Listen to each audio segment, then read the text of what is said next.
नमस्कार विद्यार्थी मित्रांनो, मागच्या 2 व्हिडिओजमध्ये आपण नकाशाचे वितरण हे पाहिलेलं आहे. त्यात आपण टिंब पद्धत, क्षेत्रगणी पद्धत आणि समगणी पद्धतीचा अभ्यास केला. आता आपण नकाशाशी मैत्री हे बघूया. नकाशा 1-4 आणि 1-5 मधील नकाशांचे वाचन करा आणि उत्तरे लिहा. 1-4चं आधी आपण वाचन करून उत्तरं लिहूया. कोल्हापूर जिल्हा ग्रामीण लोकसंख्येची घनता इथे दाखवणारा हा नकाशा आहे. इथे बघा, हा नकाशा साधारणतः कोणत्या पद्धतीचा आहे हे तुम्ही लगेच बघू शकता, लगेच ओळखू शकता की हा क्षेत्रगणी पद्धतीचा नकाशा आहे, कारण चौरस किलोमीटरप्रमाणे इथे लोकसंख्येचं वितरण दाखवलेलं आहे. 200पेक्षा कमी लोकसंख्या असणारा प्रदेश जो आहे तो टिंबांनी दाखवला आहे. 400 ते 201 पर्यंतच्या लोकसंख्या ही तिरप्या रेषाने दाखवली आहे आणि 400पेक्षा जास्त ही स्क्वेअरने दाखवलेली आहे. बघू शकता. पहिला प्रश्न, लोकसंख्येची घनता कोणत्या दिशेला कमी आहे? आता लोकसंख्येच्या घनतेचा विचार केला तर कोणत्या दिशेला ही घनता कमी आहे? तर बघूया. लोकसंख्येची घनता ही इकडे विरळ झालेली दिसते, म्हणजे ही दिशा आहे पूर्व आणि ही दिशा आहे पश्चिम. तर पश्चिमेकडे लोकसंख्येची घनता कमी दिसते आपल्याला. दुसरा प्रश्न, 200पेक्षा कमी घनता असलेले तालुके कोणते? आता 200पेक्षा कमी घनता असणारे म्हणजे ह्या टिंबांच्या ठिकाणी असणारे तालुके आपण बघतो आहोत की 200पेक्षा कमी असणारे तालुके. तर हा एक आणि हा एक असे 2 तालुके आहेत. त्याच्यामध्ये चंदगड आणि आजरा हे 2 तालुके 200पेक्षा कमी लोकसंख्या असणारे आहेत. 201 ते 400 घनता असणाऱ्या तालुक्यांची संख्या लिहा. 201 ते 400 संख्या असणाऱ्या 201 ते 400पर्यंतची लोकसंख्या असणारे तालुके आपल्याला शोधायचे आहेत. तर 201 ते 400 म्हणजे साधारणतः तिरक्या रेषा असणारे तालुके आपण बघू शकतो.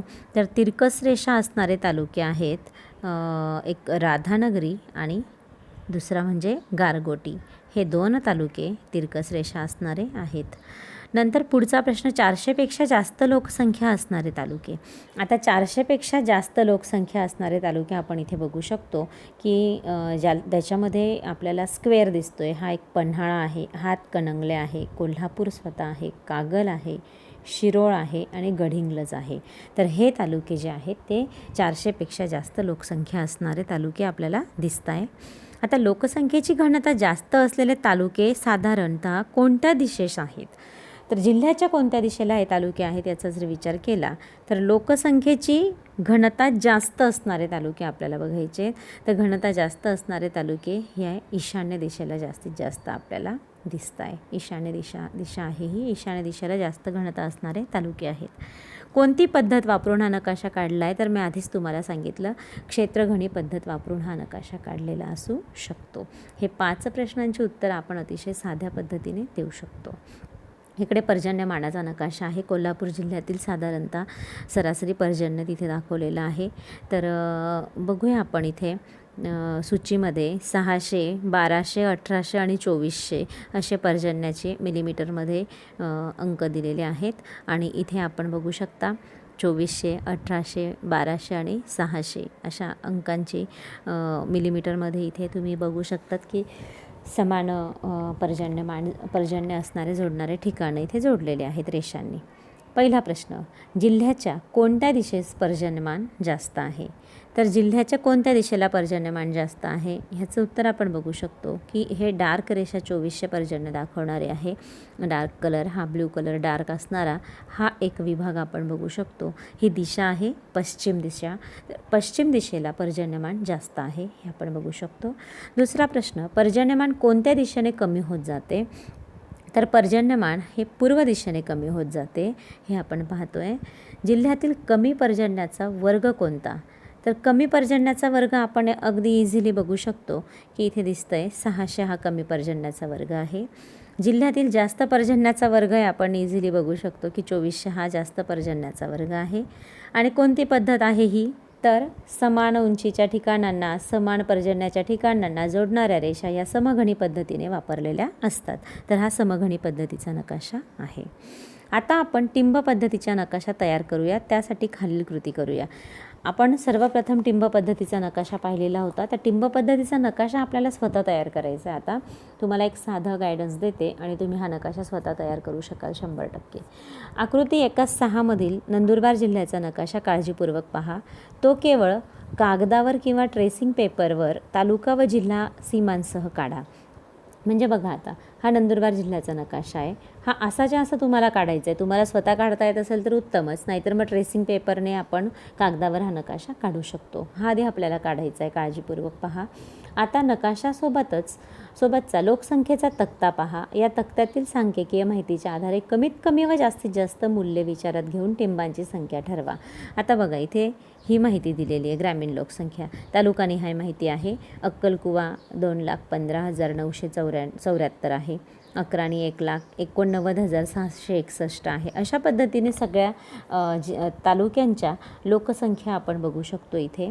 तर ही लोकसंख्या आपण व्यवस्थितपणे पाहायची आहे आणि टिंबांचेच आपल्याला हे ठरवायचं आहे, साईज ठरवायची. आधी पण मी तुम्हाला सांगितलं होतं की एक टिंब म्हणजे 10,000 लोक असं आपण एक विचारात घेतलं म्हणजे उपविभागातील किती टिंब द्यावे लागतील हे आपल्याला लक्षात येऊ शकतं. मग आता बघा, टिंब समान आकारात काढण्यासाठी तुम्हाला एक ट्रिक इथे सांगितली आहे की बॉलपेनची रिफिल घ्या आणि मागच्या साईडला एक कापसाने ती बंद करून घ्या. आता स्टॅम्पवर ही बाजू दाबून नंतर नकाशामध्ये आवश्यक तेथे टिंबांचे ठसे उमटवा. म्हणजे काय होईल की ते सगळे ठसे सारखे येतील तुमचे. नकाशावर टिंबांचे ठसे उमटवताना आकृती 1:6 मधील प्राकृतिक रचना, जलस्रोत, रस्ते, लोहमार्ग आणि तालुके व जिल्हा मुख्य ठिकाणे विचारात घ्या. म्हणजे बघा, आता इथे तापी नदी कुठे आहे, जलस्रोत जास्त कुठे आहे, किंवा पर्वत आहे का, काय आहे, हे सगळं तुम्हाला आधी लक्षात घेणं गरजेचं आहे. तिथून लोहमार्ग जात आहे का, रस्ते जात आहे का, कारण इथे सगळं दिलेलं आहे तुम्हाला. बघा, नदीचं चिन्ह काय आहे, घाटाचं चिन्ह आहे, पर्वत शिखराचं चिन्ह आहे. चिन्हानुसार तुम्ही आधी नकाशा नीट वाचा. नकाशा वाचन नीट केल्यानंतर तुमच्या लक्षात येईल की कुठे नदी आहे, कुठे जलस्रोत आहे की नाही, रस्ते आहेत की नाही, लोहमार्ग कुठून आहे, हे सगळं तुमच्या लक्षात येईल. तुमचा तयार झालेला टिंब पद्धतीचा नकाशा इतर विद्यार्थ्यांच्या नकाशासोबत पडताळून पहा आणि वर्गात चर्चा करा. आता आपल्याला ही चर्चा वर्गात करता येणार नाही आहे, पण तरी आपण आपला नकाशा सर्वप्रथम आपण बघितलेल्या टिंब पद्धतीच्या नकाशासोबत कम्पेअर करून बघा, म्हणजे आपल्या लक्षात येईल. आता पुढचा टॉपिक आहे आपला क्षेत्रभेटीचा. क्षेत्रभेट आपण अगदी 6वीपासून बघत आलेलो आहे. 6वी, 7वी, 8वी तिन्ही इयत्तांमध्ये आपण क्षेत्रभेटीचा अभ्यास केलेला आहे, म्हणून आपल्याला खूप अभ्यास करण्याची गरज नाही आहे. भौगोलिक क्षेत्रभेट कशाला म्हणतात बघा. क्षेत्रभेट ही भूगोलातील एक महत्त्वाची अभ्यास पद्धती आहे.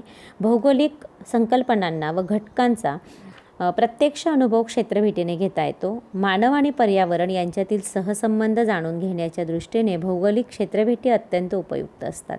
म्हणजे बघा आता की माणूस आणि पर्यावरण यांच्यामध्ये नेमका काय संबंध आहे हे आपण जाणून घेण्यासाठी क्षेत्रभेटीचा वापर करू शकतो. की कुठे काय चाललं आहे ह्याचा आपण अभ्यास क्षेत्रभेटीने करू शकतो. प्रत्यक्ष त्या ठिकाणी जाऊन आपण अभ्यास करणं म्हणजे क्षेत्रभेट होय. क्षेत्रभेटीची पूर्वतयारी काय काय असते, तर क्षेत्रभेटीची पूर्वतयारी करताना भेटीचे ठिकाण कोणतं आहे, त्या ठिकाणाला भेट देण्याचा हेतू निश्चित करायला पाहिजे आधी आपण. की आपण एखाद्या ठिकाणाला भेट देणार आहोत, म्हणजे एखाद्या समजा आता आपल्याला डोंगराला भेट द्यायची, एखाद्या पर्वताला भेट द्यायची आहे, तर पर्वताच्या ठिकाणाचं आधी ते ठिकाण ठरवा. समजा तोरणमाळाला आपण जाणार आहोत का, तिथे अस्तंबा पर्वताजवळ आपल्याला जायचं आहे का, जायचं आहे हे आपण आधी निश्चित करा. क्षेत्रभेटीमध्ये आपण कोणकोणत्या घटकांचे निरीक्षण करणार आहोत ते आधी ठरवून घ्या. म्हणजे पर्वताची उंची आपल्याला पाहिजे आहे का, तिथे राहणाऱ्या लोकांशी आपल्याला भेट घ्यायची आहे, त्या लोकांचं जीवनमान बघायचं आहे का, तिथे असणाऱ्या लोकांची लाईफस्टाईल आपल्याला अभ्यासायची आहे. या सगळ्या गोष्टी आधी आपल्याला अभ्यासणं गरजेचं आहे. तर ह्या सगळ्या गोष्टी आपण अभ्यासू शकतो यानुसार.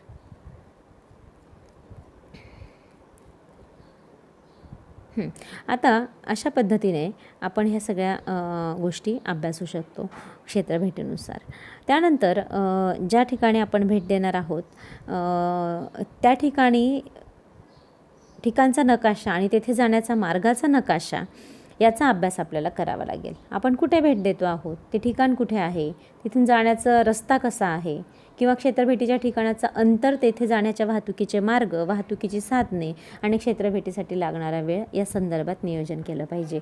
तिथपर्यंत वाहनं जातात की नाही, जर जात नसतील तर आपल्याला एखादं प्रायव्हेट वाहन करावं लागेल का, आणि ते सुद्धा आपल्याला कशा पद्धतीने घेऊन जावं लागेल, तिथे रस्ते आहेत की नाही, कशा पद्धतीचे तिथे रस्ते आहेत, या सगळ्या गोष्टींची माहिती आधी नियोजन आपल्याला करावं लागेल. कारण रस्ता खराब असेल तर जाण्यासाठी वेळ किती लागणार आहे, तिथून परतीला आपल्याला वेळ आहे का, या सगळ्या गोष्टींचा आपण विचार करू शकतो. म्हणून ह्याचं मार्गदर्शन शिक्षकांकडून आपण घ्यायचं आहे आणि व क्षेत्रभेटीच्या हेतूनुसार विद्यार्थ्यांनी नमुना प्रश्नावली तयार करायची. आधी आपण प्रश्नावलीचा पण विचार ह्याच्या आधीच्याच वर्गांमध्ये केलेला आहे. नमुना प्रश्नावली कशी तयार करतात ते, म्हणजे प्रश्नावली आधी तयार केलेली असेल की तिथे गेल्यानंतर आपल्याला खूप काही जास्त अभ्यास करावा लागत नाही. आता क्षेत्राची निवड आपल्याला करायची. भौगोलिक क्षेत्रभेट ही विविध घटकांच्या अभ्यासासाठी आयोजित केली जाते, जसे प्राकृतिक भूरूपे, नदी किनारा, धरण, सागर किनारा, पर्यटन स्थळ, भौगोलिक घटकांशी संबंधित संग्रहालय किंवा कार्यालय, खेडेगाव, वनक्षेत्र इत्यादी स्थानिक परिस्थितीची माहिती घेऊन घटकाची निवड करावी व भेटीसाठी आवश्यक ती परवानगीपत्रंसुद्धा घ्यावी लागतात.